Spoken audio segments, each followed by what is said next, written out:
Alors aujourd'hui j'avais envie de vous faire une vidéo, voilà. J'ai profité des vacances, je suis beaucoup sortie, j'ai acheté beaucoup de livres, donc je me suis dit que pour revenir, j'allais vous faire le book haul de l'été. Alors, je m'engage auprès de vous, je n'achète plus de livres cet été, voilà. C'est-à-dire que là, je ne peux plus acheter de livres. Espérons que ça fonctionne parce que vous allez voir que cet été c'était un petit peu n'importe quoi niveau achat de livres. Du coup je devais vous faire des vidéos mais bon. Alors j'ai été malade, j'étais plus motivée du coup après. Voilà, il y avait 1000 choses à faire, j'avais aussi envie de me reposer, j'avais envie de lire et du coup bah forcément les vidéos passaient après tout ça. Donc voilà, mais je suis là. Et voilà, donc pour compenser je vous montre tous les livres que j'ai acquis, donc que je lirai, n'est-ce pas, et que je vous présenterai bientôt en bilan lecture. Parce que c'est connu, je lis tout de suite les livres que j'achète, n'est-ce pas? Alors en réalité il y en a plusieurs ici que j'ai déjà lus. Et je vous signalerai quand je les ai déjà lus, mais je vais pas vous en parler, du coup je vais attendre de vous faire le bilan de l'été, n'est-ce pas? Qui sera je pense en 2 ou 3 parties. Je pense que je ferai le mois de juin, le mois de juillet et le mois d'août. Ça me paraît pas mal. Je vais aussi tenter de vous faire une palle pour l'automne parce que je suis déjà dans le mood automne. Donc voilà, j'ai envie de lire des livres un petit peu spooky, j'ai envie de lire du Dark Academia aussi. J'ai aussi envie de... Enfin j'ai envie de lire plein de trucs. Donc, voilà. Alors c'est cool d'avoir envie de lire plein de trucs parce que du coup ça veut dire que je ne suis pas en panne de lecture.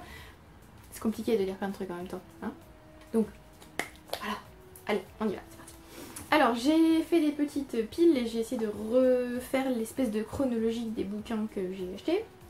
Parce que j'aime bien, c'est chronologique, hein, vous le savez. C'est pour ça que je vous fais des bilans lecture où je vous parle de mes lectures de manière chronologique. Mais pour une fois, alors je vais commencer par les livres qui se trouvent tout seuls, c'est-à-dire que j'ai acheté un par un ou ce genre de truc, parce que souvent je n'achète pas qu'un seul livre évidemment, parce que pourquoi n'acheter qu'un seul livre, n'est-ce pas? Donc là ce sont les livres orphelins. Non, les livres que j'ai achetés un par un, on va dire. Alors, je me suis pris D'or et d'oreiller de Flore Bescot que j'ai déjà lu puisque c'est un finaliste du PLIB 2021 et 2022 en fait, pas 2021, je dis absolument n'importe quoi. Bonjour, nous ne sommes plus en 2020 Justine, il faut que... voilà. Hein, bon. Donc d'oreiller de Flore Bescot que j'ai déjà lu, je ne vous donnerai donc pas mon avis sur le livre pour l'instant, mais je vais quand même vous parler un petit peu du résumé. C'est l'histoire d'un lord qui accueille ses prétendantes chez lui et qui leur propose de passer une nuit dans son château. Alors bien sûr, gros scandale, mon dieu, ce sont des jeunes filles qui passent une nuit chez un jeune homme sans chaperon. Que se passe-t-il donc? Et je ne vais pas vous dire grand chose de plus. Alors clairement, c'était pas du tout un livre que je voulais lire moi, enfin de moi-même, je ne serais jamais allée vers ce livre. C'est clairement grâce au PLIB que j'ai découvert D'or et d'oreiller, donc voilà, je ne vous en dis pas plus. J'allais en dire plus justement, mais non, j'ai... Alors là c'est... Qu'est-ce qui se passe? Je me suis pris Mémoire de deux jeunes mariés de Balzac. Que se passe-t-il? J'ai acheté un Balzac de moi-même, mais que m'arrive-t-il? Non, mais j'ai très envie de lire ce livre depuis longtemps. Et bon, allez. Je ne porte toujours pas Balzac dans mon cœur. Hein. Ce n'est pas mon auteur préféré, ce ne sera jamais mon auteur préféré. Mais il y a quand même des livres de lui que j'ai envie de lire, hein, je dois bien l'avouer. Dont celui-ci. Les livres n'ont pas envie de tenir sur moi, je ne sais pas pourquoi. Je ne me souviens pas du résumé parce que bah, ça fait très longtemps que je l'ai lu et que... Voilà, rien que le titre me donne envie. Mais il me semble qu'ensuite, donc deux jeunes mariés, il me semble que c'est... Épistolaire? Non? Oui? Peut-être? C'est épistolaire. C'est un roman épistolaire ensuite de jeunes mariés qui donc vont parler de leur vie, l'une et l'autre. Et il me semble que l'une est très sage et docile, l'autre est très passionnée. Donc voilà. Programme du bac, donc. Génial. J'ai aussi Unsettled Ground de Claire Fuller, il me semble qu'il n'est pas encore sorti en français. C'est le Late Day Daphné du Maurier qui m'a donné envie évidemment. Je ne me souviens plus du résumé mais c'est très bien comme ça. C'est Salomé qui se débarrassait de ce livre et donc elle m'a proposé de le prendre, donc j'ai dit oui évidemment. Parce que j'avais très envie de lire ce livre. Il a l'air bien gothique mais il a l'air aussi bien déprimant. Donc on va peut-être se le garder pour l'automne. Cet automne-ci je ne sais pas mais on va quand même se le garder pour l'automne. Et cette couverture est, comment dire, voilà, un peu creepy quand même. Hein. Ouais. Et ensuite, alors je les ai pris en achat séparé, mais je vous les montre quand même ensemble puisque, voilà, j'ai pris Steam Sailors 2 et Steam Sailors 3. Donc le 2 c'est Les Alchimistes et le 3 le Passeur d'âme, j'arrive pas à parler. J'ai déjà lu le 2, d'où l'achat du 3, que je n'ai toujours pas lu parce que parce que je suis une blague. J'ai lu donc le tome 1 pour le PLIB 2000. Alors du coup si on est au PLIB 2022 pour le PLIB 2021. Et c'est lui qui a gagné parce qu'il était merveilleux, il était formidable, donc bon, j'avais voté pour lui, il était génial. Donc voilà, et je m'étais dit il faut que je lise impérativement la suite rapidement. D'où ma lecture du tome 2 là, en été 2022. Ouais. Et donc je pense lire bientôt le tome 3 parce que j'ai envie de finir cette trilogie. Ça me permettra aussi d'obtenir ce badge du challenge SFFF. Donc voilà. D'ailleurs je vous mets en lien dans la description le site du challenge SFFF parce qu'il est trop bien. Alors parfois c'est dur pour moi de suivre tous les mois parce que j'ai pas forcément envie de lire de la SFF tout le temps. Mais dès que je lis un livre qui peut rentrer, j'essaie de le faire rentrer. Bon parfois ça ne fonctionne pas et je n'obtiens pas de nouveaux badges, mais c'est pas grave, je le vis plutôt bien. Ah il me semble qu'il y a des livres que j'ai acquis avant l'été, enfin en tout cas je les ai pris en juin donc on va dire que c'est quand même pendant l'été. Alors, pendant une petite virée, j'ai un petit peu craqué mon slip et j'ai acheté pas mal de bouquins. Donc c'était en juin, juste avant les vacances. C'était un mois de juin long et éprouvant et interminable. Et oh mon dieu, mais quand arrivent les vacances? Donc voilà, j'étais un petit peu... C'était une façon de préparer les vacances et de me... Voilà, de me motiver à finir cette année. Donc j'ai pris L'Art de la guerre de Sun Tzu. Je suppose que ça se dit comme ça, je ne sais pas. Alors j'avais dans ma wishlist une version en anglais parce que j'aimerais bien lire L'Art de la guerre aussi en anglais, donc je pense que je lirai les deux traductions. J'ai très envie de le lire depuis longtemps parce que c'est un classique et est-ce que j'ai besoin d'expliquer davantage, je ne sais pas. En tout cas cette petite édition est toute mignonne et elle était pas chère donc voilà. Alors je vous lis l'arrière du coup. Si tu veux que la gloire et les soucis t'accompagnent, lis L'Art de la guerre. Qu'est-ce qui m'arrive? Si tu veux que la gloire et les succès t'accompagnent, ne perds jamais de vue la doctrine, le commandement, la discipline, la prévoyance. Car celui qui excelle à résoudre les difficultés le fait avant qu'elles ne surviennent. Celui qui maîtrise autant l'approche directe et indirecte que la ruse triomphera. Voilà l'art de l'affrontement. Connais-toi toi-même et connais ton ennemi, ta victoire ne sera jamais mise en danger. Connais le terrain, connais le temps, ta victoire sera alors totale. Je viens de m'auto-donner envie de lire ce livre. C'est très bien. J'ai ensuite pris J'accuse d'Émile Zola parce que j'ai jamais... Enfin, il me semble que j'ai déjà lu cette lettre, mais pas dans son entièreté. Et puis je l'avais pas dans ma bibliothèque, du coup je l'ai pris. Alors bon, c'est... Voilà, alors la lettre fait donc ça. Et ça, c'est le dossier. Voilà. Mais c'est une édition au collège, du coup elle est pas très chère. Et alors je crois que ça rentre... Oui, ça rentre pour mon programme, puisque j'aurai 3/4e l'année prochaine. Et donc... ça rentre dans le programme, donc c'est parfait. Je le lirai donc. Alors du coup, il faut que je lise avant de faire cette séquence avec mes élèves. Donc voilà, vous êtes assurés. Vous êtes assurés donc que je lirai J'accuse sous peu. J'ai ensuite trouvé les livres 5, première partie et deuxième partie de Kaamelott. J'ai re-regardé le film Kaamelott récemment. Je n'ai toujours pas fini la série parce que je n'ai toujours pas regardé les saisons 4, 5 et 6. Les autres, il me semble que je les ai vus en entier. Et j'ai vu quelques épisodes de la saison, alors il me semble que c'était la 5 du coup, grâce au replay d'M6, il me semble. Je crois que c'était ça. Ou alors non, c'était leur espèce de... Je crois que tous les dimanches ou tous les lundis soirs, ils passent 3 heures d'épisodes de Kaamelott. Et donc ils étaient arrivés au livre 5. Et il y a un épisode en particulier où il y avait une citation, je crois que c'est Méléagan qui dit ça à Lancelot. J'avais trouvé ça tellement beau, je me suis dit il faut que je trouve le script de cet épisode et du coup voilà, comme ça je l'ai là en papier. Donc j'ai très envie de lire tous les scripts de Kaamelott parce que j'aime beaucoup cette série et parce que... Oui voilà, parce que j'aime beaucoup cette série. Est-ce que j'ai besoin de me justifier davantage? Je ne pense pas. Est-ce que je commence par le livre 5 alors qu'il y a tous les autres livres avant? Oui. La logique, moi. Et enfin le dernier livre de cette virée c'était Les Nains, l'intégrale de Marcus Heights. Je pense que c'est ça. Alors, c'est une fantaisie allemande que j'avais déjà découvert parce que j'étais déjà tombée sur une édition Brajlon de ce livre. Je trouvais l'autre édition vachement plus jolie en fait, maintenant que j'y pense. Mais c'est pas grave parce que du coup c'était, je crois que ça faisait partie de l'opération 10 ans, 10 €. Donc j'ai pris évidemment.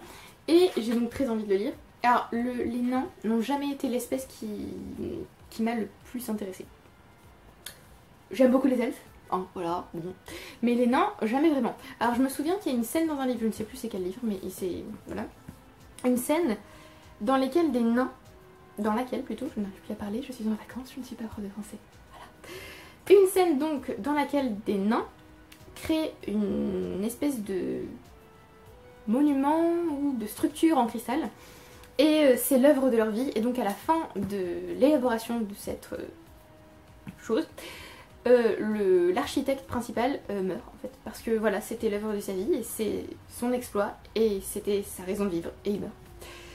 Ça m'avait marqué, donc voilà, et donc je m'étais dit, ah bah un jour peut-être je lirai un livre sur les nains, pourquoi pas, mais pour autant c'était pas l'espèce qui m'attirait le plus. Par exemple dans Le Seigneur des Anneaux, c'était pas les nains qui me fascinaient le plus, notamment parce qu'il n'y avait qu'un seul nain en fin de compte dans cette histoire, donc voilà. Mais du coup en tombant sur ce livre, je me suis souvenue de cette scène qui m'avait marqué, et donc je l'ai pris. Voilà voilà, ça a l'air bien. Ça m'intrigue. Voilà, je vais encore me donner envie de tout lire en même temps et je vais finalement rien lire, ça va être bien. Alors, ensuite on a ça. Alors ça c'est un... Alors je ne sais plus où je les ai eus, je les ai eus d'occasion, je me souviens. Et j'avais commandé une couverture particulière, ce n'est pas la couverture que j'ai reçue, mais c'est pas grave. En fait l'édition de cette série, c'est-à-dire qu'ils n'ont pas poursuivi en fait. C'est-à-dire qu'il y a les premiers tomes, jusqu'au tome 5, et puis à partir du tome 6, non. Bah non, parce que pourquoi pas, voilà. C'est-à-dire que je vais devoir donc changer d'édition en cours de route. Voilà, je suis ravie. Oui, alors comme pas mal d'entre vous, je pense que je n'aime pas avoir des éditions différentes. Ça m'agace parce que ce n'est pas... voilà, c'est pas uni, ça va pas ensemble. Alors à la rigueur, si les éditions n'étaient pas si différentes, ça irait, mais là, là voilà. Et puis en plus c'est dommage, puisque ces éditions sont pas mal, donc ils auraient dû sortir toute la série, c'est dommage. Et je n'avais donc jamais vu ces couvertures avant. Il s'agit donc, parce que depuis tout à l'heure je vous dis mais vous ne connaissez pas la série, c'est la série Téméraire. Ce sont les tomes 2, Throne of Jade, et tome 3, Black Powder War. Je ne me souviens plus du tout des noms en français parce que voilà. J'ai lu le premier tome qui est traduit, alors il me semble qu'en...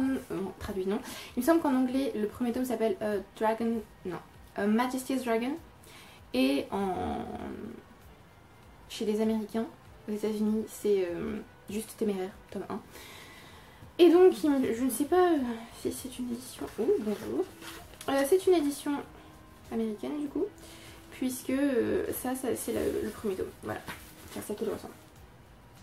Alors moi j'avais lu le tome 1 sur Scribd avec la couverture, enfin la première couverture américaine. Et donc je m'attendais à recevoir le tome 2 et le tome 3 dans l'édition de ma lecture de Téméraire en fait, hein, de Téméraire quoi.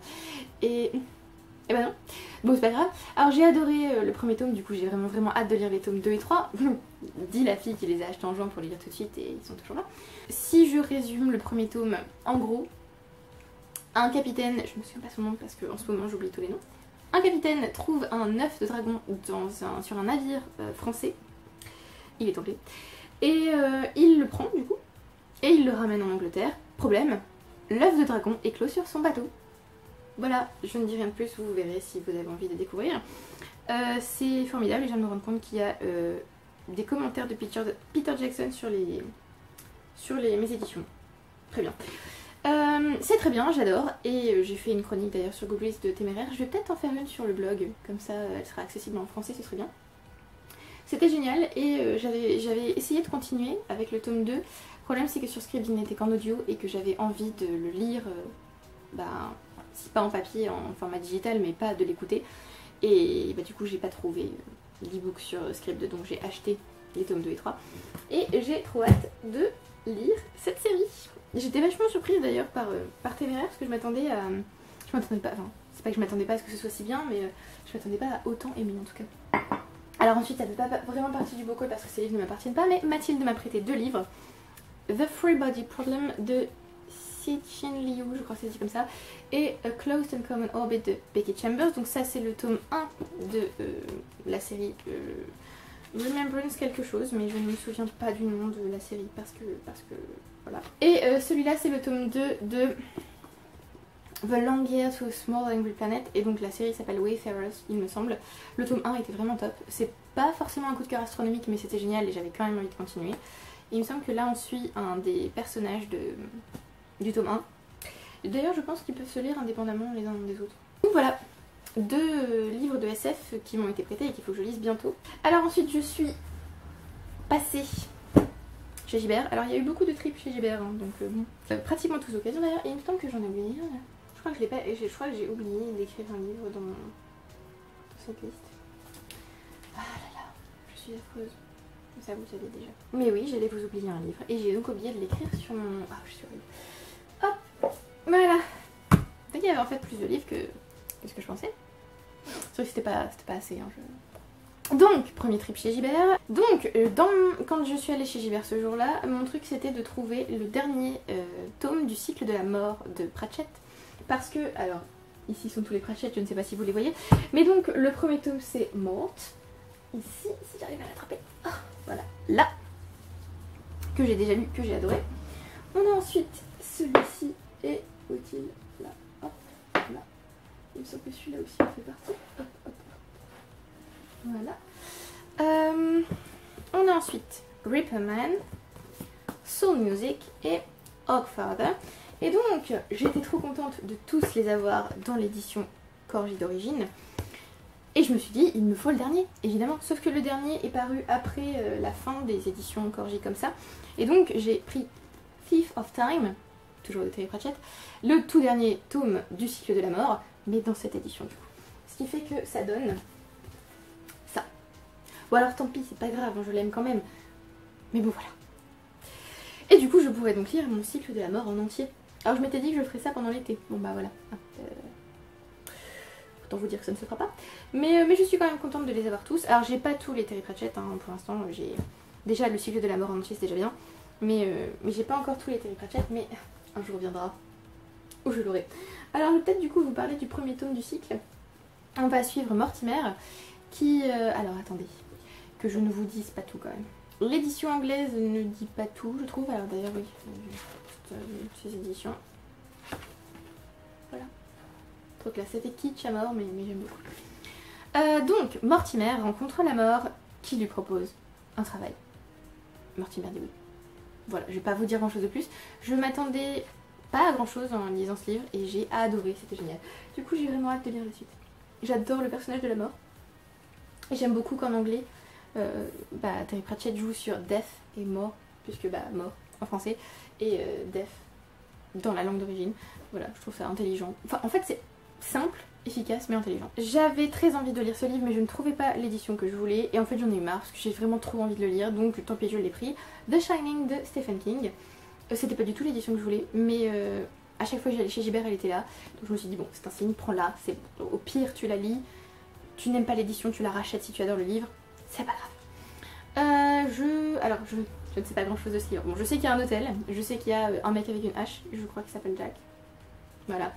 Et je sais qu'il y a une scène épouvantable avec du sang partout. Voilà. Il y a aussi des petites filles. Super creepy. Et il y a un Danny aussi, je crois. Non? Mais il y a Danny, voilà. C'est tout ce que je sais et c'est tout ce que je veux savoir. Puisque j'ai évité tous les spoils sur ce livre pendant un moment. Et j'ai trop envie de le lire. Donc voilà. Il a l'air terrifiant. C'est très bien. Très bien pour Halloween. Voilà. Ensuite, j'ai trouvé Flash de Virginia Woolf. Donc, très court livre de Virginia Woolf sur le chien de... Oui, sur le chien d'Elizabeth Barrett Browning, donc une poétesse anglaise, il me semble. Et c'est très, très sympa. Hein, donc voilà. J'ai trouvé ce livre pour d'occasion en plus, donc il était encore moins cher qu'à l'origine. Déjà, ce sont des éditions qui ne coûtent pas cher. Et je me suis dit, bon, c'est Virginia Woolf, on prend. Il était dans ma wishlist. Voilà. Ensuite, j'ai enfin trouvé The Return of the King de J.R.R. Tolkien dans les mêmes éditions que j'avais déjà. Puisque j'ai relu The Fellowship of the Ring en anglais. J'ai The Two Towers, mais je ne l'ai toujours pas relu parce que ma lecture de The Fellowship of the Ring était tellement longue et tellement laborieuse que voilà, je n'ai toujours pas osé reprendre The Two Towers. Et j'ai enfin donc trouvé The Return of the King. J'ai revu Le Seigneur des Anneaux pendant l'été. Donc voilà, j'ai très envie de relire, mais comment dire, c'est pas évident de lire Tolkien. Du coup là actuellement je suis en train de lire Le Silmarillion et oui non, c'est pas évident de lire Tolkien, non. Voilà, mais on continue. Voilà. Et enfin, le dernier livre que j'ai pris pour ce premier trip chez Gibert, c'est The Grace of Kings de Ken Liu. Parce que j'avais fait un try chapter spécial fantasy, je crois, parce que j'avais trop envie de lire de la fantasy. Et j'avais lu, alors j'avais essayé de lire le début, mais en fait je suis tombée sur ça. List of Major Characters. Je me souviens que c'était sur Scribd, parce que je n'avais pas de livre. Et je me suis dit, ah ouais, il y a quand même beaucoup de personnages. Et je me suis rendu compte que le livre était super long, et que ça risquait d'être compliqué de comprendre sans pouvoir revenir à la liste des personnages. Pareil, ça risquait d'être compliqué de comprendre sans revenir à la carte. Donc je me suis dit non mais laisse tomber, je vais pas le lire en numérique, je le prendrai en papier et je le lirai comme ça. Ça a l'air trop bien, il y a des dieux, il y a des rois, c'est inspiré de je ne sais plus. Je crois que c'est inspiré d'histoire chinoise en partie. Et ça a l'air top. Mais ça a l'air d'être le genre de fantasy dans lequel on s'immerge lentement. En tout cas c'est l'impression que j'ai eue. Donc j'ai très envie de lire. Alors, c'était donc mon premier trip chez Gibert. Ensuite, c'était l'été, enfin. Oh, alléluia, l'été est arrivé. Voici la pile de cette journée. Alors, donc nous avons fait une petite sortie. Et m'a été offert le guide du Louvre. Donc je ne l'ai pas encore lu, mais il est formidable. Il est merveilleux. Il est magnifique. Praise this guide. Voilà, trop beau. Donc, évidemment, j'ai envie de le lire. Et juste après notre visite du Louvre, nous sommes allés chez Gibert, évidemment. Alors, c'était la première fois que j'allais au Louvre parce que même si j'adore l'art et j'adore la littérature et ce genre de choses, je n'ai pratiquement jamais fait de musée dans ma vie. J'ai fait le Louvre-Lens, mais j'avais jamais fait le Louvre à Paris. Pareil, en fait, cet été, c'était l'été des découvertes. J'allais 2 fois à Orsay, 1 fois au Louvre, enfin voilà, c'était plein de découvertes. Et donc, voilà. On va dire que c'était pour couronner ma première visite du Louvre, donc voilà, j'étais ravie d'avoir ce guide, que je lirai évidemment, et je vous ferai une chronique. Mais je pense que dans le guide, il n'y a pas que les œuvres du Louvre à Paris, il y a aussi les œuvres du Louvre-Lens, et aussi les œuvres d'ailleurs qui ne se trouvent pas au Louvre, je pense. Ou qui ne s'y trouvent plus. Donc voilà, en tout cas il y a des œuvres que je n'ai pas vues, alors c'est aussi très possible que je ne les ai pas vues parce qu'on n'a clairement pas pu visiter le Louvre dans son entièreté puisque le truc est énorme et on s'est perdu dedans, parce que pourquoi pas. Et voilà, un petit souvenir de la victoire de sa maîtresse, qui est impressionnante en vrai. Voilà, elle est toute petite mais vu comment elle est mise, voilà, je l'ai trouvée impressionnante. D'ailleurs ça me fait penser que c'est au Louvre que j'ai croisé une abonnée. Ça me fait toujours... comment dire, ça me fait toujours bizarre quand quelqu'un me dit « Mais tu es pas Justine ?» et moi je suis là « Quoi ? Mais qui êtes-vous ?» Donc voilà, c'est très gênant en fait d'être reconnu par des gens qu'on ne connaît pas. Mais voilà, ça fait aussi plaisir quand même. Et je suis à court de thé, je vais décéder. Mais ça fait quand même plaisir d'être, voilà, d'avoir des gens comme ça qui viennent nous voir. « Ah bah oui, je suis tes vidéos, merci pour ton travail. » Travail que je mets pas du tout en pause ces derniers temps, hein, pas du tout. Donc voilà. Non mais j'allais encore vous dire, ma résolution de l'année c'est de faire plus de vidéos, mais si je dis ça je vais pas le faire, donc on va faire comme si je l'avais pas dit. Alors nous sommes ensuite allés chez Gibert, parce que bon, un seul livre pour une journée à Paris c'est pas suffisant évidemment. Et donc j'ai acheté masse bouquin, parce que voilà. Alors d'abord j'ai trouvé The Missing Girl de Shirley Jackson. J'étais en train de lire, ou j'avais fini, la biographie de Shirley Jackson et ben c'était, voilà, ça m'a donné envie de lire absolument tous ces livres. Donc comme il n'y avait que ce livre de Shirley Jackson chez Gibert, je l'ai pris. Et il me semble que j'ai jamais lu aucune de ses nouvelles. Elle ne se trouve pas dans l'édition que j'ai des... Alors c'est pas les œuvres complètes de Shirley Jackson, mais il y a The Lottery, il y a The Haunting of the House, il y a We Have Always Lived in the Castle et Stories and Sketches. Et il me semble que ces 3 nouvelles ne se trouvent ni dans la The Lottery ni dans Stories and Sketches. Du coup je suis contente de l'avoir. Je ne l'ai pas lu évidemment, pas encore, parce que voilà. On est d'accord que Shirley Jackson, ça se garde pour l'automne. Oui. Parce que Shirley Jackson, parce que horreur, angoisse, évidemment. Ensuite, j'ai trouvé, alors ça par contre, je les ai vus et j'ai fait oh.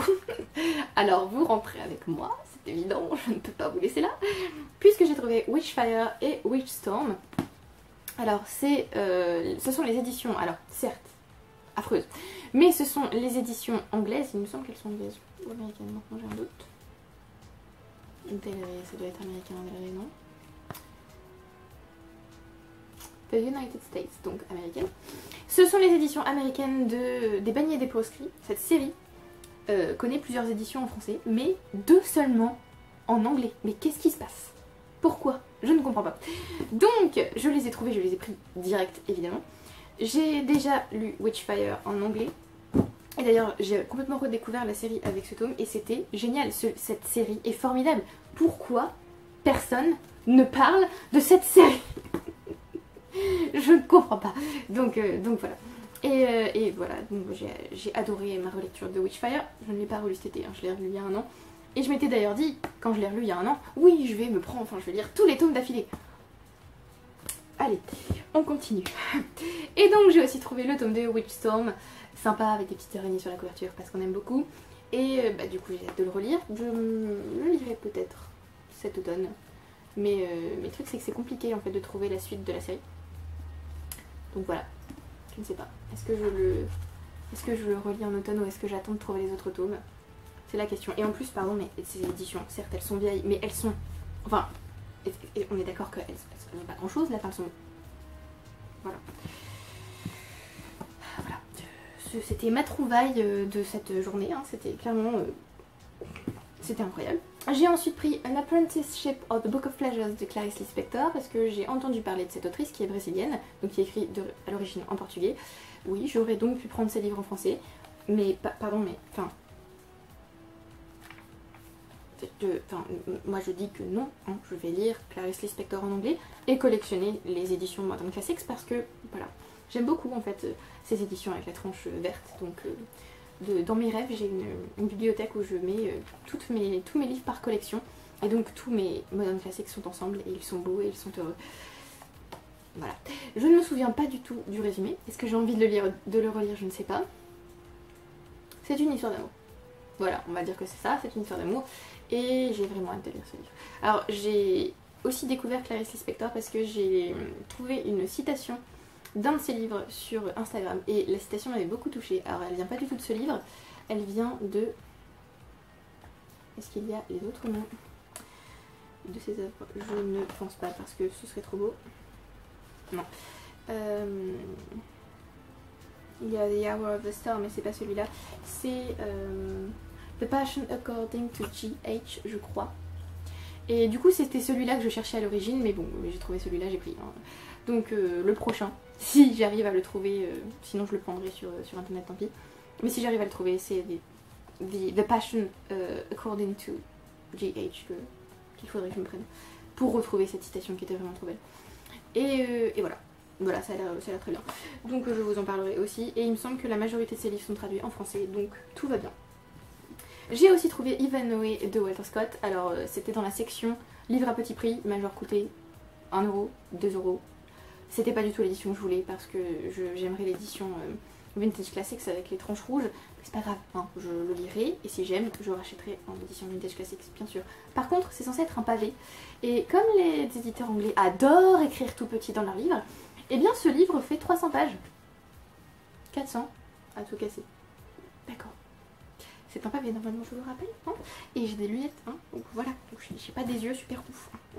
Et ensuite, parce que je suis quelqu'un de sensé, vous le savez tous, n'est-ce pas, parce que je suis quelqu'un qui tient ses engagements, vous le savez tous, n'est-ce pas, j'ai décidé de prendre Babylon's Ashes et Persepolis Rising, donc les tomes 6 et 7 de The Expanse, parce que c'est connu que je n'ai pas du tout le tome 3 à lire, hein, voilà, parce que c'est important d'avoir tous les tomes afin de pouvoir lire le tome 3, hein. Je me fatigue parfois, vraiment. Non mais à chaque fois je me dis non mais je veux avoir toute la série, comme ça je la binge read, je lis tout d'un coup. C'est faux, hein, je vais jamais lire The Expanse tout d'un coup. Déjà j'ai du mal à prendre ce tome 3 parce qu'il est long, il est gros, il me fait peur. Et je me souviens pas du tome 2 parce que je me souviens de la fin qui était... Voilà. Mais je me souviens pas du tome 2 dans son entièreté. J'arrive même pas à me souvenir des noms des personnages. Voilà. Mais non, c'était important de prendre Babylon's Ashes et Persepolis Rising. Ouais, je sais pas qui est en train de me croire, mais arrêtez, hein, parce que... non. Mais en fait, à chaque fois que je vais chez Gibert, il y a au moins un tome de The Expanse qui est d'occasion. Voilà, je les prends. Hein. Et puis, j'ai peur aussi quand je commande sur internet un bouquin, qu'il arrive dans la mauvaise édition, c'est-à-dire dans la bonne édition, mais dans le mauvais format. S'il y avait un seul de mes bouquins The Expanse qui dépassait, ça ferait moche. Alors que là, ils sont tous de la même taille. C'est formidable. Donc voilà, par contre ils sont pas ensemble, parce que ceux qui sont lus sont en haut, ceux qui sont pas lus sont en bas. Donc voilà, je les entends pleurer parfois la nuit. Ah là là, quelle mère indigne. Ensuite, oh bah dis donc, ah bah c'est le méga truc. Hein. Alors ensuite, c'était une journée où nous sommes allés à Orsay. Et où j'ai pris des petits marque-pages. Voilà. J'ai pu voir la nuit étoilée de... La nuit étoilée sur le Rhône de Van Gogh. Magnifique, merveilleux, j'étais trop contente. Donc je me suis pris des petits marque-pages. Alors je n'ai pas pris de bouquin à Orsay, mais ensuite nous sommes allés au Book Off. Et alors autant vous dire que c'est un endroit merveilleux. Surtout pour ceux qui lisent en anglais, puisque pratiquement tous les bouquins sont à 1 €. C'est-à-dire que là, tous les livres que je vais vous montrer sont à 1 €, à part 2, qui étaient genre à 3 €. Qu'est-ce qui se passe? Qu'est-ce qui se passe? Alors le seul livre qui était plus cher, c'est celui-ci, parce qu'il est en français. Et encore, vu le prix d'origine, il était vraiment pas cher. C'est Femme savante de Marguerite de Navarre à Jacqueline de Romilly. Je ne connaissais pas du tout ce livre, mais bon, Femme savante, j'ai envie de dire, je veux savoir. Il va me permettre de connaître de nouvelles femmes que je ne connais pas du tout. Donc je suis contente. Je l'ai vu, j'ai fait bonjour. J'ai regardé le résumé, j'ai fait allez. Donc voilà. Ah, j'adore voir le regard de détresse que me lancent les gens avec lesquels je vais en librairie quand j'arrive avec plein de livres dans les bras. Je suis là. Hey, c'est vrai que j'en ai pas assez à la maison. Voilà. Ah, je suis insupportable. Alors ensuite, du coup, donc tous ces livres ensuite m'ont coûté 1 €. Donc j'ai pris Pompéi de Robert Harris, c'est lui qui a écrit la trilogie sur Cicéron, donc Imperium. Comment s'appelle le tome 2? Conspirata et Dictator. Et donc bah, il a écrit un bouquin sur Pompéi, donc on comprend. Il y a beaucoup de livres de Robert Harris qui sont dans ma wishlist. Il y en a notamment un sur Dreyfus, il me semble.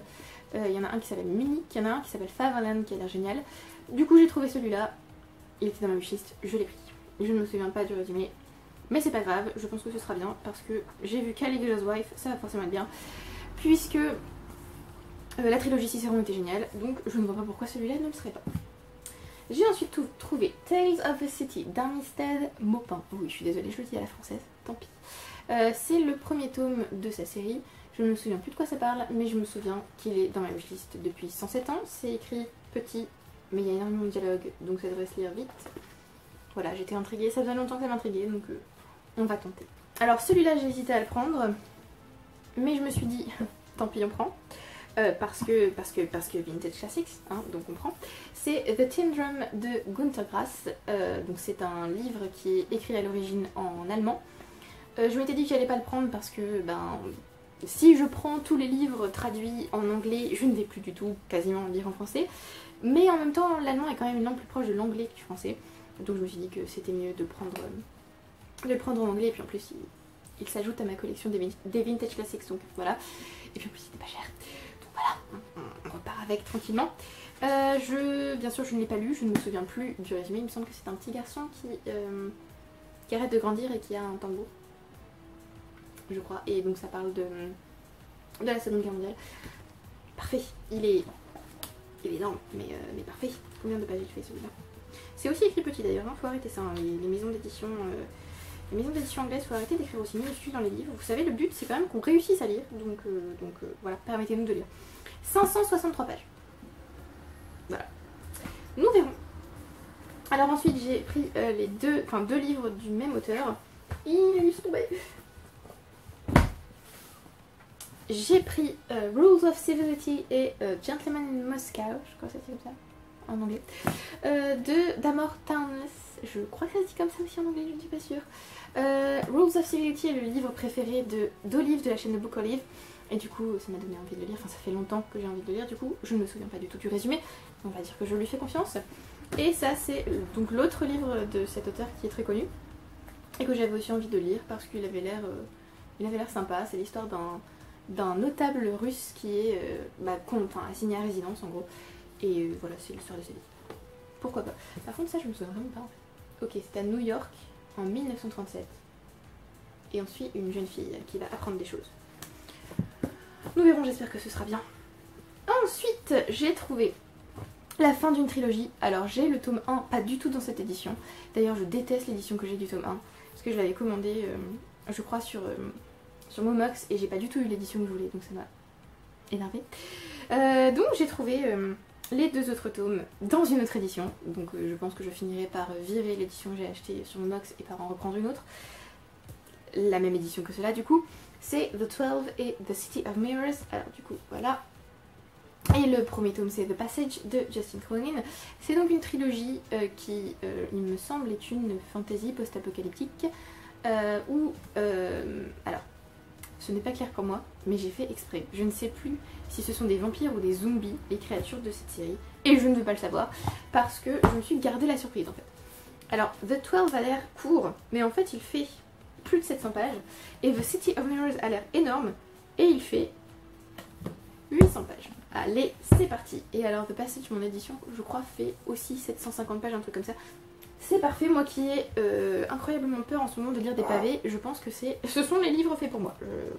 Mais en fait, je m'oblige à acheter des pavés pour m'obliger à les lire parce que j'en ai marre d'avoir peur des pavés. J'en lisais tellement avant, qu'est-ce qui m'est arrivé?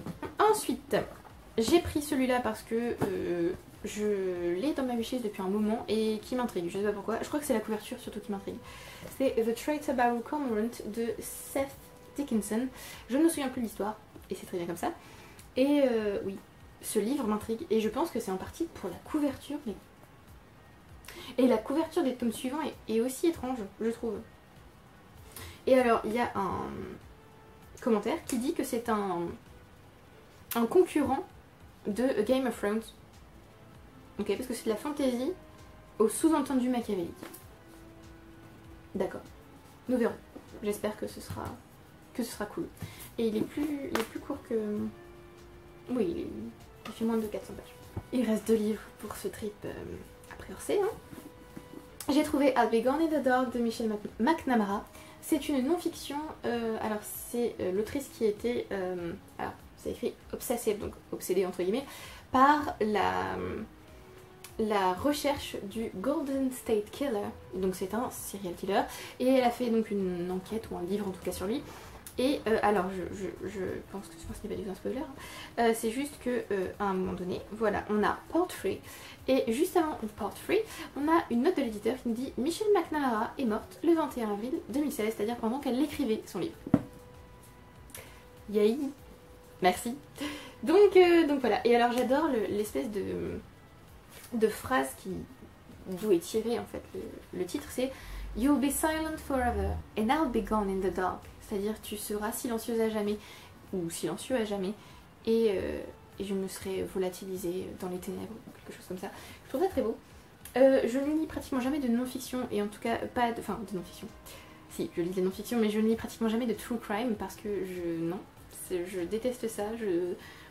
Alors ce n'est pas du tout un jugement pour ceux qui en lisent, hein, mais moi j'ai l'impression d'être voyeuse en fait en faisant ça et ça me mettrait, enfin ça me met mal à l'aise donc j'aime pas ça. Je préfère lire des thrillers ou quoi.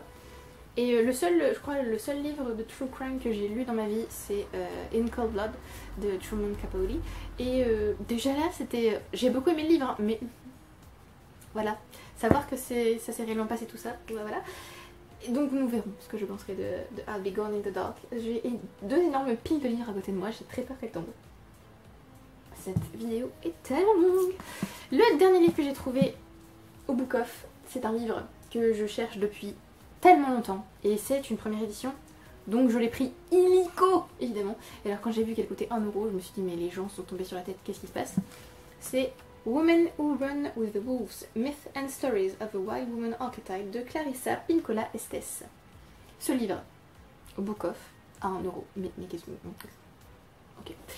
Donc c'est une non-fiction sur l'archétype de la femme sauvage. Et bah, c'est trop bien, hein. Moi j'ai très envie de le lire depuis longtemps, donc le voir là j'étais ravie. Alors l'autrice est d'origine, je ne sais plus de quelle origine elle est, mais son livre a été écrit en anglais, trop bien, trop chouette. Il y a un passage, enfin j'avais lu la table des matières, il y avait un passage entier où je m'étais dit ça a l'air tellement bien. Je crois que c'était sur, voilà, sur les contes. Ce livre va être formidable. J'ai vraiment hâte de vous en parler en bilan lecture, pour ça il faudrait que je le lise déjà, ce serait bien. Donc voilà, ce livre me fascine. Je sais plus où j'en ai entendu parler la première fois, mais depuis j'ai envie de le lire. Je suis contente de l'avoir enfin. Où en est-on? Oui, alors ensuite je suis allée en librairie pour aller chercher un livre en particulier, parce que j'avais envie de me renseigner un peu plus sur le yoga. étant donné que je fais du yoga, j'ai envie de savoir un peu plus de choses sur le yoga en tant que façon de vivre et tout ça, pas seulement en tant que sport pratiqué en Occident. Et alors, du coup, je l'ai trouvé, le livre. Hein. Il s'appelle Lumière sur le yoga, santé du corps, paix de l'esprit de BKS Iyengar, je suppose que c'est comme ça. Alors, je l'ai feuilleté et je me suis dit, mais mon dieu, jamais de la vie j'arrive à faire ça, puisqu'il y a, il me semble, toutes les poses de yoga. Comment bien les faire, tout ça. Et il y a aussi un passage sur qu'est-ce que le yoga, une introduction, tout ça. Donc ça a l'air d'être méga complet. Mais du coup, voilà, au moins ça me permettra de savoir comment bien faire les postures, tout ça. Mais du coup, pris en photo, bah, parfois on a l'air un peu ridicule quoi. Donc je me rends compte que oui, effectivement, quand on fait du yoga, tomber sur quelqu'un qui est en train de faire du yoga, ça doit être un peu drôle quand même. Donc voilà. Donc bref, je suis contente de l'avoir parce que j'avais envie de me renseigner un petit peu. Et je suis tombée aussi sur Libérons du féminisme de Bérénice Levé, c'est le titre qui m'a intriguée. Je l'ai lu, je vous en parlerai. Voilà. Quoi vous dire de plus? Eh bien, c'est simplement que ici, la philosophe explique que le féminisme s'est peu à peu déréglé et qu'il est parti un petit peu dans une direction qui, comment dire, est problématique. Voilà, en tout cas, enfin, je vais utiliser le mot problématique, mais elle utiliserait des mots beaucoup plus forts parce qu'elle est un petit peu polémiste, cette philosophe, va-t-on dire, puisqu'il y a un commentaire du Monde qui dit on préférera les pages où, quittant sa posture polémiste, Bérénice Levé reprend celle de la philosophe pour défendre avec style contre le carcan puritain les notions d'altérité, de regard et de désir. Voilà. Il y a des choses... En fait, non, je vais pas vous le dire maintenant, sinon je vais passer 3 heures sur ce livre et on n'est pas en bilan lecture, on est en book haul. Donc voilà, je suis tombée sur ce livre, il m'a intriguée, je l'ai pris, je l'ai. Voilà. Ensuite, nouvelle petite excursion. Cette fois, nous sommes passés chez Shakespeare, puis chez Gibert, je crois. Il me semble que celui-là, j'ai trouvé chez Gibert. Alors, chez Shakespeare, je venais extrait. Oui, alors d'ailleurs on a dû venir le matin à l'ouverture parce que quand on a essayé d'y aller la première fois, il y avait un monde fou devant Shakespeare, il y avait une queue, donc on ne pouvait pas rentrer et on n'avait pas le temps d'attendre. Donc on est venu le matin à l'ouverture. Incroyable. Et il y avait déjà des gens. Donc je venais exprès pour trouver Shirley Jackson. J'ai donc trouvé The Sundial et The Bird's Nest. Donc ce sont des romans de Shirley Jackson qui sont évoqués bien sûr dans sa biographie. Puisque l'autrice spoil absolument tous les bouquins de Shirley Jackson dans la biographie que j'ai lue. Je vous en parlerai en bilan lecture, elle était formidable et ça m'a pas tellement gênée puisque ça m'a surtout donné vachement envie de lire. Alors il me reste, il me semble, 2 livres dans cette édition, non 3 livres dans cette édition pour avoir toutes les éditions comme ça, Modern Classics de Penguin de Shirley Jackson, mais ma collection grandit. Voilà, je suis contente, c'est ridicule. Je ne vais pas vous parler de ces romans, je pense que je vais vous les spoiler. Je vais peut-être essayer de vous... Alors, The Sundial, c'est en gros l'histoire d'une famille qui va s'enfermer dans une maison. Oui, parce qu'il y a il y a l'annonce que le monde arrive à sa fin et donc toute la famille se réunit dans la maison. Je ne vais pas vous en dire plus. Et The Bird's Nest, ça raconte quoi? C'est l'histoire d'une jeune femme. Je vais pas vous dire grand chose. C'est l'histoire d'une jeune femme. Voilà, waouh, franchement, je vous en ai beaucoup dit déjà. Alors, évidemment, Shirley Jackson est une pro de l'horreur, de l'angoisse, tout ça. Et je pense que dans les deux, il y aura à la fois la folie, l'angoisse, l'espèce de développement de l'héroïne pour en fait se rendre compte qu'elle n'a pas vraiment, comment dire, elle n'a pas vraiment poussé dans le bon sens. Enfin, voilà, j'ai trop hâte de les lire. J'ai aussi trouvé The Poetry Pharmacy Returns, More Prescriptions for Courage, Healing and Hope, édité par William Segard plutôt. J'ai lu le tome 1 sur Scribd, il me semble. Est-ce que c'était sur Scribd? Il me semble que c'était sur Scribd. Et je voulais absolument lire le tome 2, mais je ne l'ai jamais trouvé. Super. Et voilà. Voilà, j'ai trouvé le tome 2, je l'ai lu, je vous en parlerai dans un bilan lecture et j'ai hâte de trouver le tome 1 en papier parce que bah, j'annote ce genre de recueil de poèmes puisque c'est un recueil de poèmes. Alors chaque poème est prescrit pour un problème, ou par exemple là, le fait d'être needy, donc d'avoir besoin de beaucoup d'attention ou de beaucoup d'affection, le fait d'être... alors le fait de parler à des enfants, comment parler à des enfants, le fait d'être submergé par les petites choses du quotidien, trouver un partenaire de vie, ce genre de choses. Voilà, j'adorais évidemment. Il va sans dire. Oui, là le livre est tombé parce que j'avais dit que je ne vous donnais pas mon avis sur les livres que j'avais lus. J'ai menti, parce que je viens de le faire. Donc il s'est rebellé et il est tombé. Non mais même mes book hauls durent 3000 ans maintenant, c'est nouveau. Et donc le dernier livre que j'ai trouvé chez Gibert ce jour-là, c'est Shikasta. Alors c'est... Ah, je vais essayer de vous donner le bon titre en anglais. Canopus in August Archives, R.E. Colonized Planet 5, Shikasta. En gros, c'est un roman de science-fiction écrit par Doris Lessing, qui est surtout connu pour The Golden Notebook, donc le carnet doré, je crois en français. C'est un rapport sur une planète. Je n'en sais pas plus, mais j'ai trop envie de le lire, évidemment. Et je ne m'étais pas rendu compte en fait qu'il y avait 5 tomes à cette série. Voilà, je l'ai trouvé aussi parmi les livres en VO à petit prix. Donc je l'ai pris évidemment. Même si cette couverture n'est pas forcément... Voilà, je l'ai pris quand même. Parce qu'il me semble qu'il n'y a pas beaucoup de belles éditions de ce livre, donc voilà. Je vous dirai ce que j'en pense, évidemment.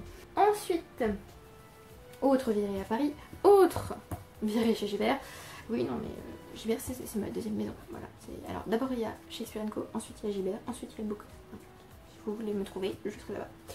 Alors, j'ai trouvé... Alors, celui-là, c'est le dernier que j'ai trouvé. Non, c'est le dernier. Hop. Non,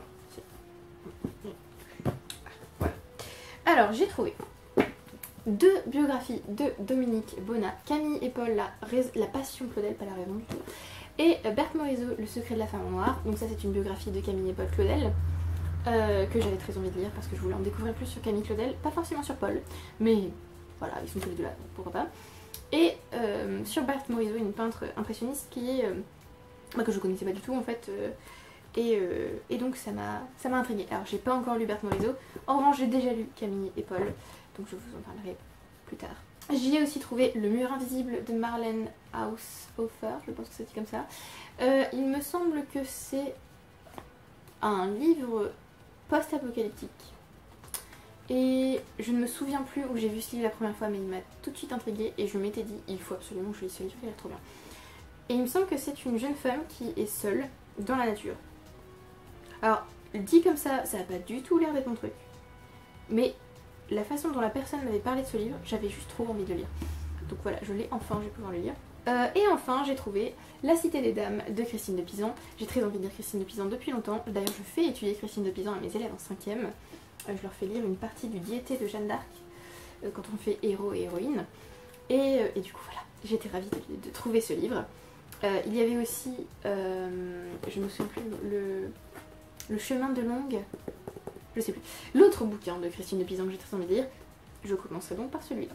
Trop hâte. Et enfin, oh mon dieu, nous arrivons à la fin. Oh, non, on n'arrive pas à la fin. Je dis n'importe quoi, ne me croyez jamais.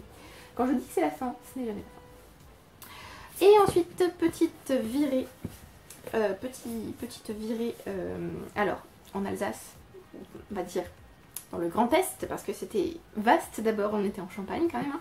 Hein. Nous sommes passés au musée Camille Claudel et donc je n'ai pas résisté. J'ai acheté 2 biographies de Camille Claudel parce que pourquoi n'en avoir qu'une, hein.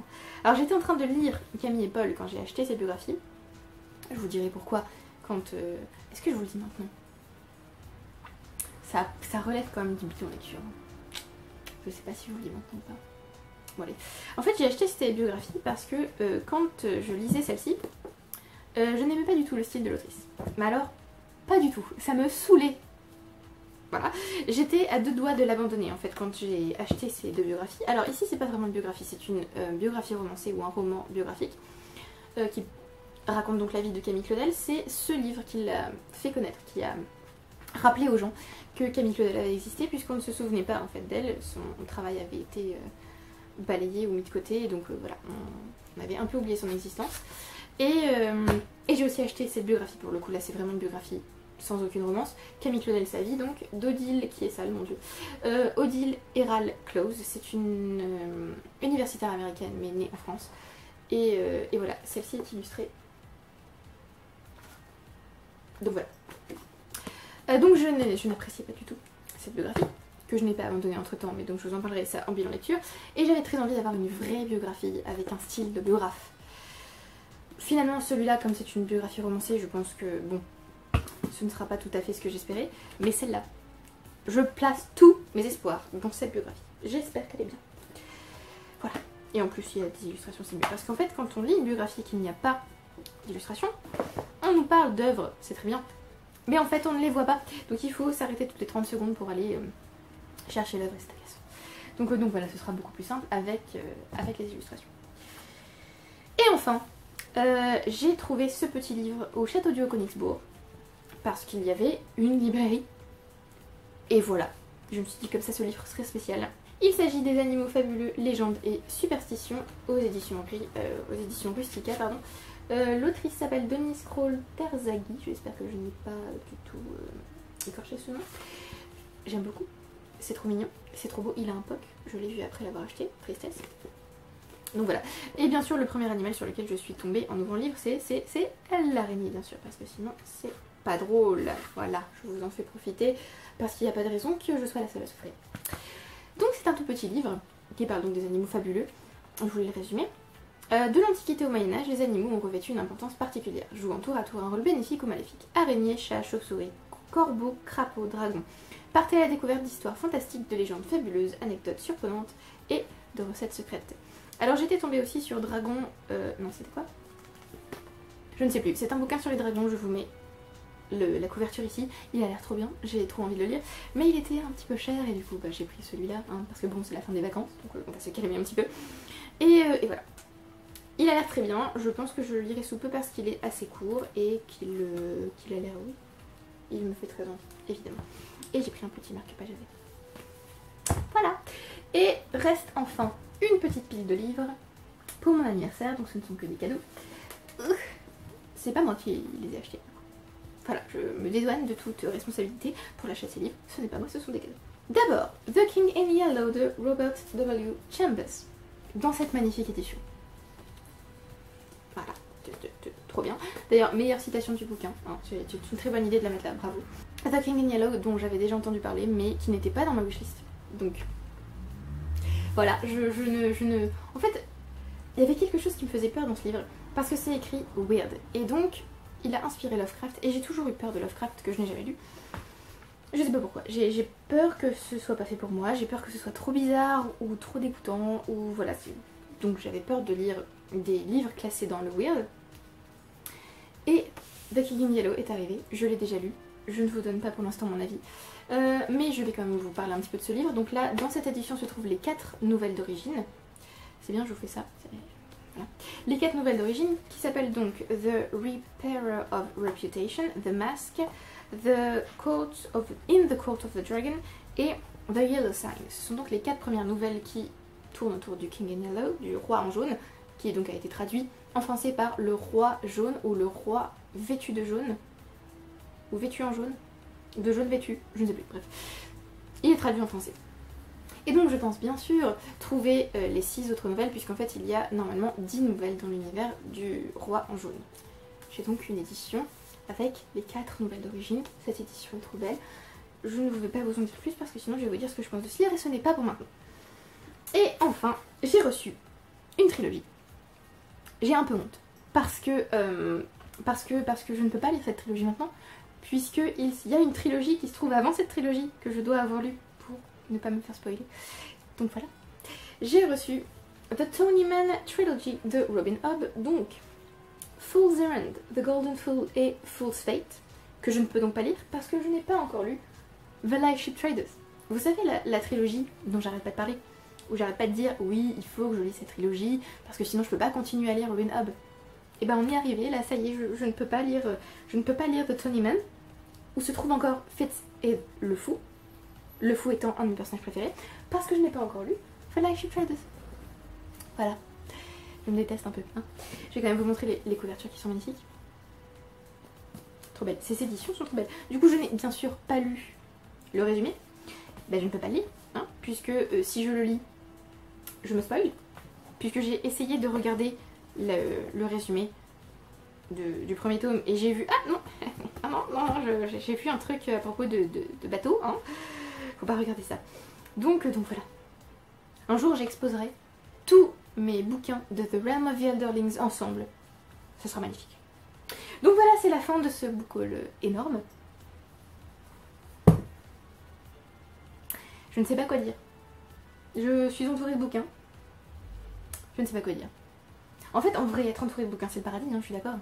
Mais ce ne sont pratiquement que des livres pas lus. Du coup, je me sens un petit peu coupable. Et en même temps, je me dis, ouais, mais c'est normal. Parce que j'aime avoir cette espèce de réservoir de livres de partout, là, et je peux choisir ce que je veux selon mes humeurs. J'adore ça, du coup, voilà, je suis contente. Bon, je vais quand même un petit peu me calmer sur l'achat de livres et je vais essayer de lire un max. D'ailleurs, je suis contente de moi parce que je me suis rendu compte que avant ce méga book haul là donc qui fait juin, juillet, août, j'avais pratiquement pas acheté de livres en 2022. Ce qui veut dire que j'ai craqué mon slip pendant l'été. Étonnant. Donc voilà, c'est la fin de cette vidéo. Merci beaucoup de l'avoir regardé jusqu'au bout. Merci à ceux qui aiment, qui commentent et qui s'abonnent. J'espère vraiment pouvoir me remettre sérieusement au montage de vidéos, tournage de vidéos et aux chroniques aussi parce que je suis en retard. Hein, bah oui, évidemment. Et j'aimerais aussi reprendre le blog parce que je me suis rendu compte que j'avais pas mal de visites sur le blog alors que je ne l'alimente plus depuis 1 an et quelques. J'ai plein de visites. Donc je me suis dit, on va essayer peut-être de reprendre les chroniques. Alors, je ne chroniquerai pas tous les livres que je lis parce qu'en fait ça prend un temps monstrueux. Et je préfère chroniquer les livres soit que j'ai détestés, soit que j'ai adoré, ou en tout cas des livres sur lesquels j'ai des choses à dire. Parce que chroniquer tous les livres et ne pas avoir grand chose à en dire, voilà. Puis de toute façon, je vous parle de tous ces livres en bilan lecture, donc il n'y a pas tellement besoin d'avoir une méga grosse chronique écrite quand il n'y a pas grand chose à dire. Ou en tout cas quand c'est pas un livre qui m'a marqué ou quoi. Donc je ne ferai pas les chroniques de tous les livres sur le blog, mais je vais essayer de reprendre quand même. Et voilà. Donc bon, j'espère que j'arriverai à suivre ça, hein. C'est ma résolution pour la rentrée, on va dire. Reprendre le blog, reprendre les vidéos plus régulièrement et plus sérieusement. Et voilà, on verra. On va croiser les doigts. Comment ça fonctionne. Voilà, donc à bientôt pour une prochaine vidéo. Bon, cette fois, la prochaine fois, ce sera la première partie du bilan lecture de l'été, du coup. Joie ou la palle d'automne, je ne sais pas encore. J'ai pas encore fait ma palle en fait. Mais en fait, je vais faire ça.